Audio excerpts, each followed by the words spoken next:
Yeah, so we're actually talking about, ways we're talking about transition, sustainability transition paths that we could take, and yeah, I did mention about capacity building for individuals on youth, because I was saying as at 10 years ago, 5 years ago, there might not be anything as related to renewable energy systems as a degree, or maybe there's a sustainable energy systems as a degree course for most people. So most people find themselves in the fossil fuel industries and they are looking to transition. There's need to build capacity, right? And also, if to enable a rapid transition, it requires political commitment. So a lot of things that people like our politicians, our governments go out to say, we will do this, we will pledge that, we will do this.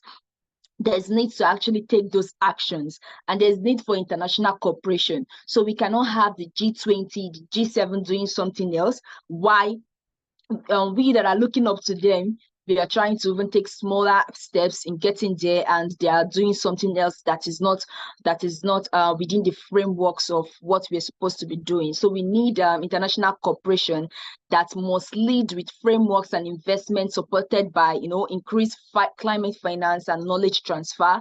So we're also looking at focusing on we're also looking at ways in focusing on achieving the sustainable development goals. Like, this is it is crucial for our economic and social development. So we want to look at ways whereby the barriers doesn't stop us, and in as much as we are trying to in as much as we're trying to address this, right, we want to consider the economical welfare of everyone, we want to consider the social welfare of everyone, we want to ensure that it doesn't affect anyone's livelihood.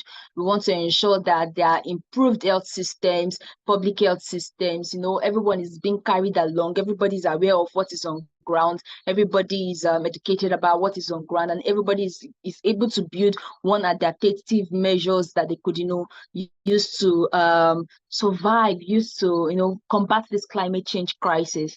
And yeah, I also mentioned that ambitious indices are necessary to achieve the 65% renewable energy generation by 2030. So yeah, this is more like of the things I said. Okay, thank you very much, Chizoba. This has really been engaging and insightful. I don't know if we have questions. Okay, there's one on, I think it's more like a comment. Yeah. Okay, it's actually good. Should I read it or you'd want to read it? Okay, let me read it. Said, I acknowledge the need for energy transition in the world, but I also acknowledge the importance of electricity in a country's development. I read once the development of a country can be measured by its electricity access. I agree. Nigeria has enough oil resources to enhance its energy situation, but it still has so many energy related issues. True. On the other hand, countries such as Portugal, one of the main oil importers from Nigeria, is comparatively a better energy situation using Nigerians oil, and also one of the best RE situation from Europe. What's your take on this? Don't you think Nigeria should be using its oil resources to improve its energy situation instead of focusing on energy transition? Why energy transition is imperative? The improvement of people's livelihood is needed for countries in Africa. True. Let's start from the improvement of people's livelihood is needed for countries in Africa. Why I go back to Niger Delta as a case study, right? We could see that we would have seen, or maybe we even experienced the oil spill in Niger Delta, right? So in as much as this is important, like I mentioned before, there is need for sustainable mechanisms that needs to be created even for the fossil fuel industry in this transition process. Because if you want, like I said, you cannot come and say, okay, everybody stop this, don't use this, or don't use that. And Nigeria is so blessed. Nigeria is so blessed that it could utilize everywhere, almost everywhere in Nigeria is currently hot. If you go to the western, to the northern region, one of the things that has been keeping me happy is that when you go to farms these days in the northern region, you see a lot of wind turbines. There's so much wind there, and then you could actually use like the clean energy sources are. It is not limited. It is enough. So we can actually decide to say, okay, let's all go green in this country and start using solar panels. I'm just giving an instance. Or let's start using wind turbines. Or even let's start doing geothermal, eat from the ground. When you go to Kenya, a part of their energy, I was in Nairobi, and throughout the time I was in Nairobi, we had 24 hours power supply. So I was asking my driver that was taking me to the airport when I was leaving, and I was asking him, "Oh wow, you guys have 24 hours power supply." So I was trying to understand, their energy stuff there, and he told me that yes, that they use geothermal energy, and I was very happy about that. And I think it's something that we can utilize in Nigeria. We have is it hydro?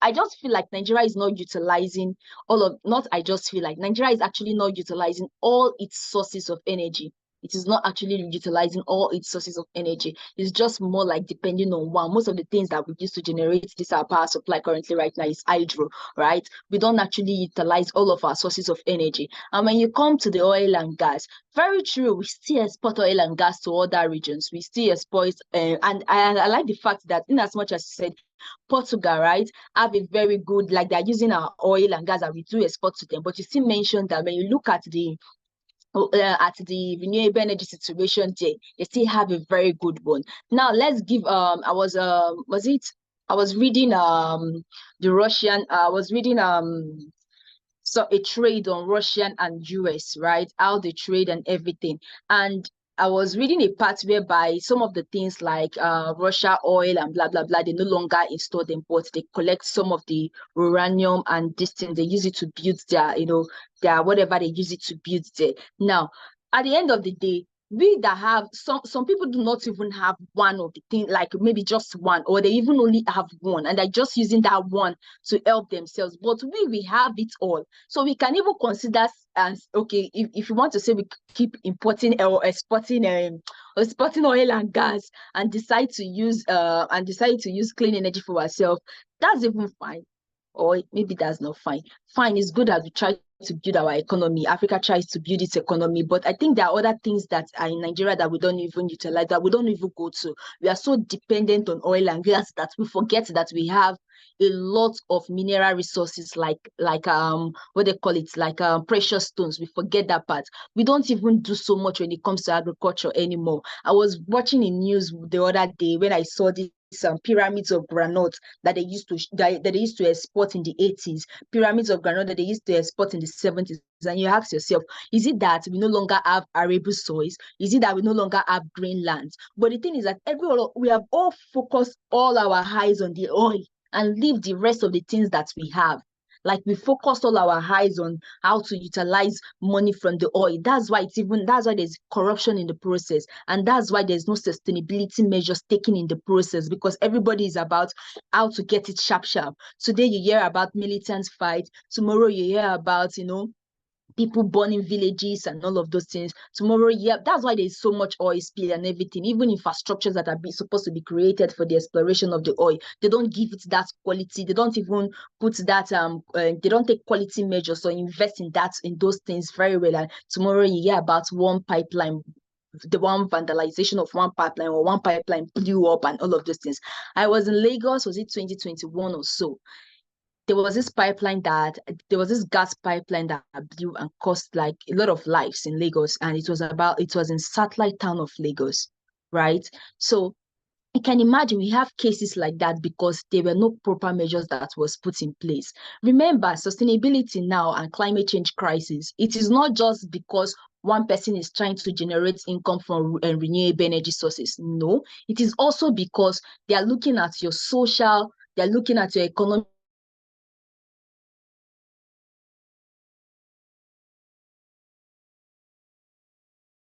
scholarships, giving them all these things because of their oil and gas. If you tell them now to take that scholarship, like all those things that they gave them that time, most of them will be willing to return it just to have their sanity back, because they cannot even go to farm again. Their roads are dilapidated because of oil. There's so much fight. Most of their children that they even sent to school as then, those ones that came, they have even killed almost all of them. Like if you tell some of them to bring out those things that they collected then, when these people were coming to, to create those infrastructure, they'll be willing to give it back. Now, I'm not saying that we should not leverage on the natural resources that we have to, to grow Africa, but we should try as much as possible to also look at other alternative sources of resources that we could use to actually get, which used to build our economy. And another thing, we can also look at sustainability measures that we can put in place. These people that you're saying we export these things to, that we send these things to, just try and see how, if it is the same way that we what they're calling it, that oil and gas explorations are being done in Nigeria, if it is the same way that it is done there. Now, coming to government, there was a time we were talking about carbon storage and sequestration, and also carbon credits as well. So there are some things that are on the papers, right, but they are not being implemented. Majority of companies there now, you are being taxed based on your carbon emissions that you release into the air. I don't know how many companies in Nigeria have been taxed based on that. A lot of the things I have seen, if I'm being sincere with you, are CSR projects. A lot of CSR project countries will come. You will see one company, because they know how much their carbon emissions is causing a lot of damages in communities and on lives. They will go and do one small CSR project, share biscuits and mineral for people. Everybody is happy, and that is it. But it has to go beyond that. It has to go beyond that. A lot of companies are now doing a lot of CSR project that does not really touch the main issues. And that's because they don't really want to even resolve the issues. So sustainability mechanisms are needed to actually be put in place. I'm not saying that we should just stop the oil and gas exploration. Why? Because we are trying to build our economy. No, but we should try to look for, alternative ways, and we should also utilize other resources, and also, try to create sustainability mechanisms towards all those parts. Yeah, thank you. Thank you, Chizoba. That was really, really in-depth. There's a question in the chat box, and I also have like 4 questions from my end.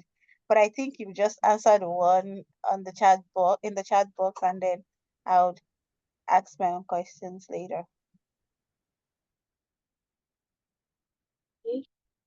So I think the other one is looking at the rate of GHG emission. Africa emits least pollutants. If we compare to giant global countries, I believe that every action we take is a giant step to our mother earth. Then why the transition? Very true.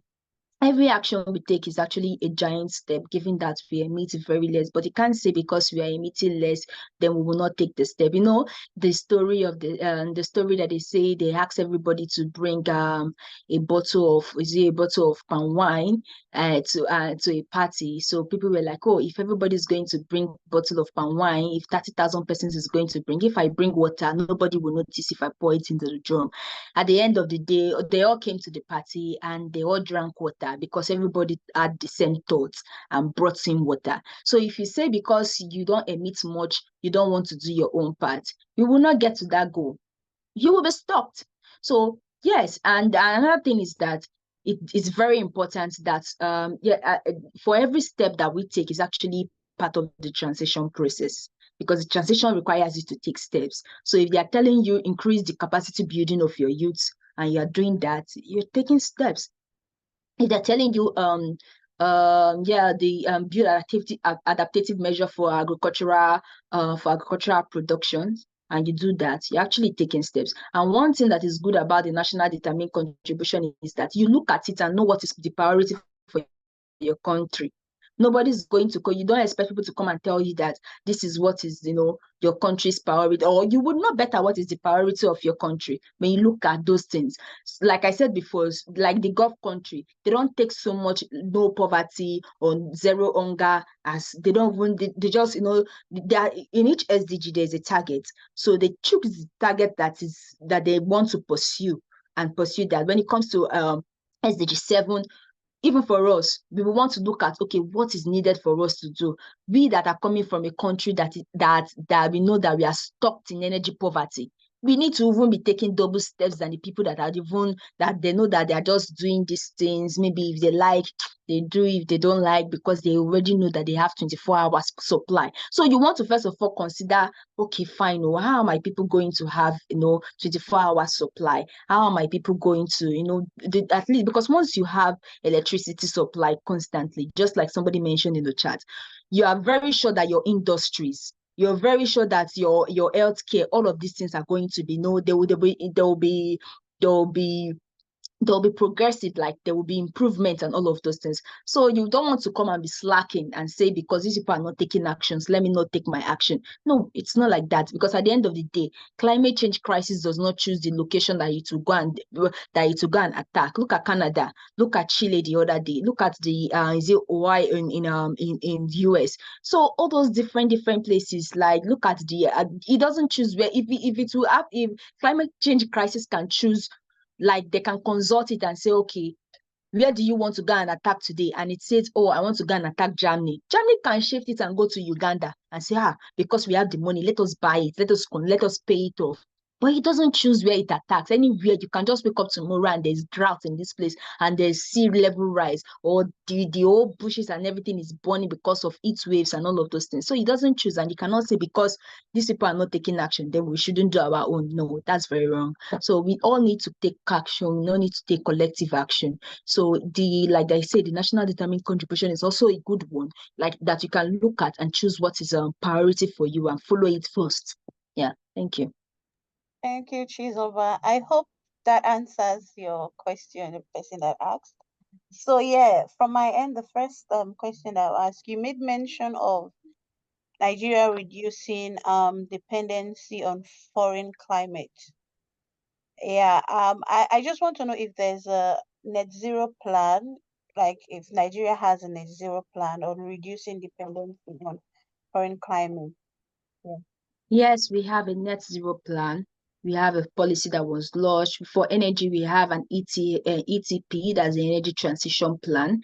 And when it comes to the climate finance part, is that since the climate finance wants to be coming in as loan instead of grant, it is only wise for us to find measures to try to do things ourselves, so that we don't end up putting ourselves in debt, because we expected that, okay, you have to support us because we meet the list, right? So whatever you are sending it to us, we had expected that it comes as loan and not sorry, it comes as grant and not as loan. So if they want to keep on telling us to, whatever we are paying in is a loan, is a loan that you pay by 2050, or it's a loan that you pay by 2060, we would want to, limit all those measures, all those kind of finance that comes in that way, and look for a way to to find alternative measures that we can use and help ourselves. And that was one of the reasons that,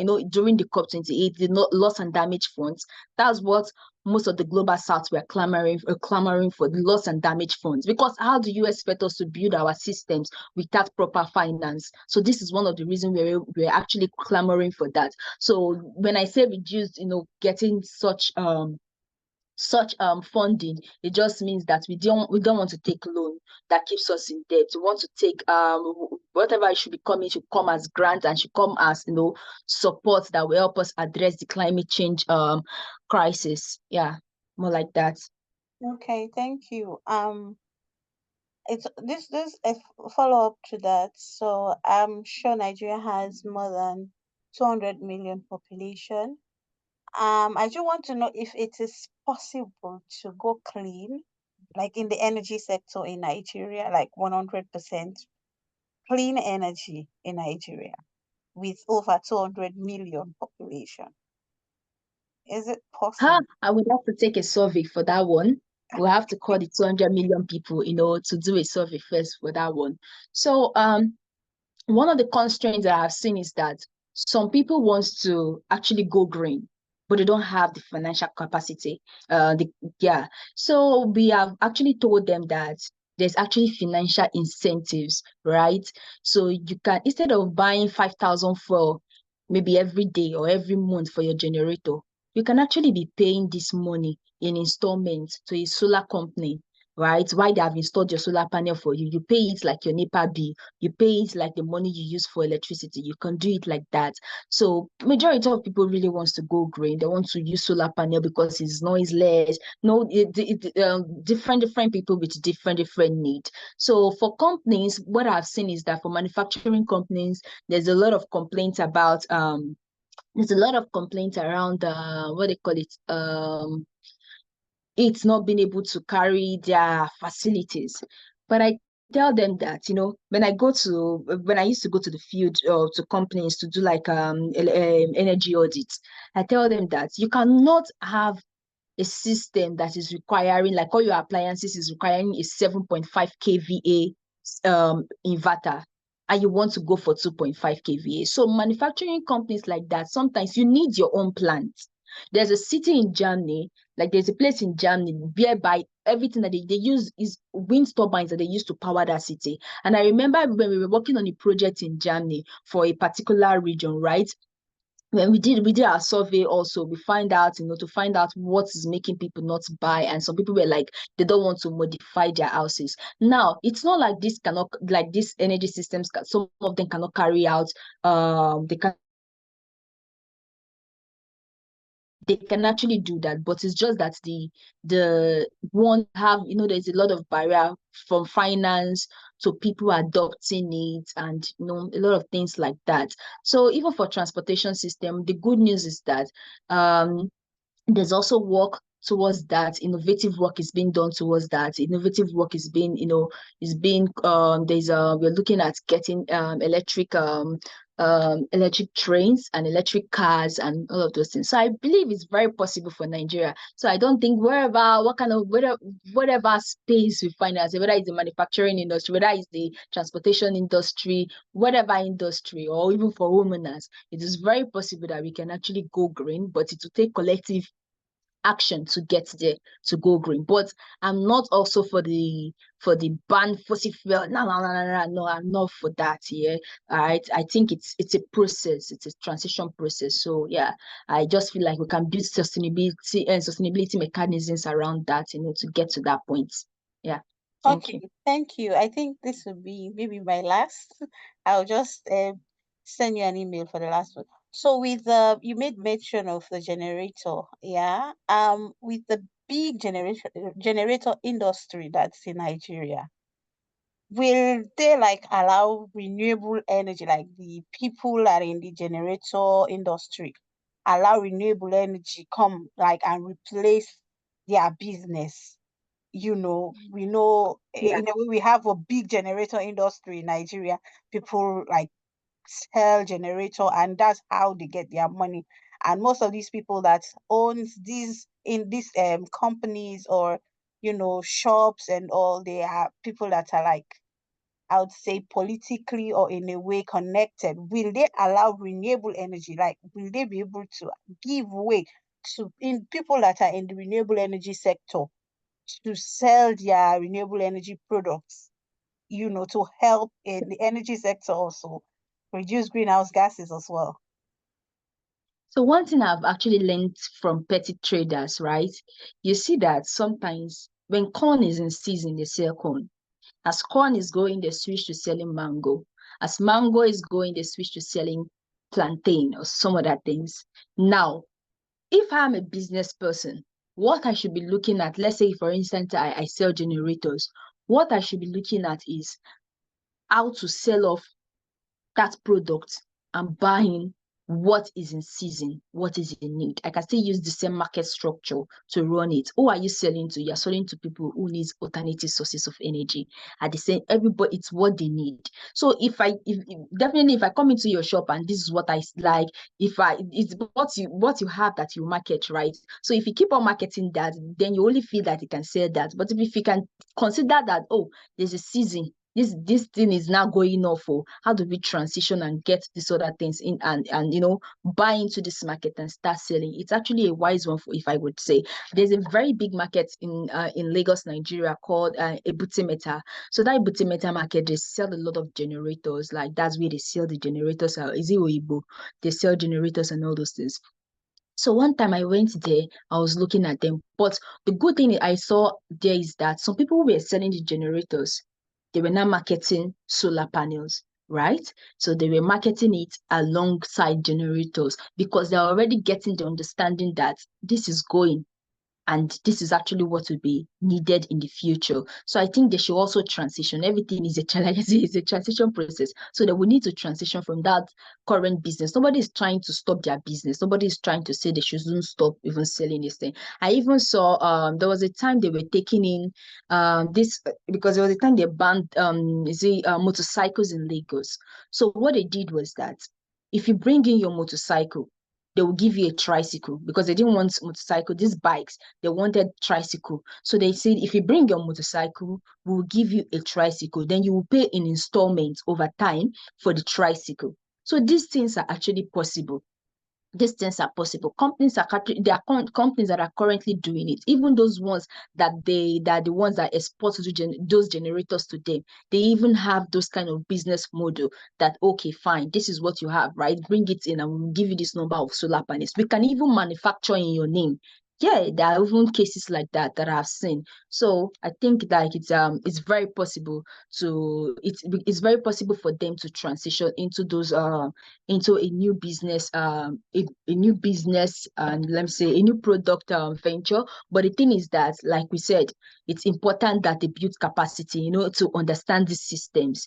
So it's not easy. But the good thing is that for every barrier that comes, there's a way to navigate those barriers, right? Yeah. Thank you very much, Chizoba. Do we have any other questions? I'm not seeing any on in the group chat, sorry, in the chat box, sorry.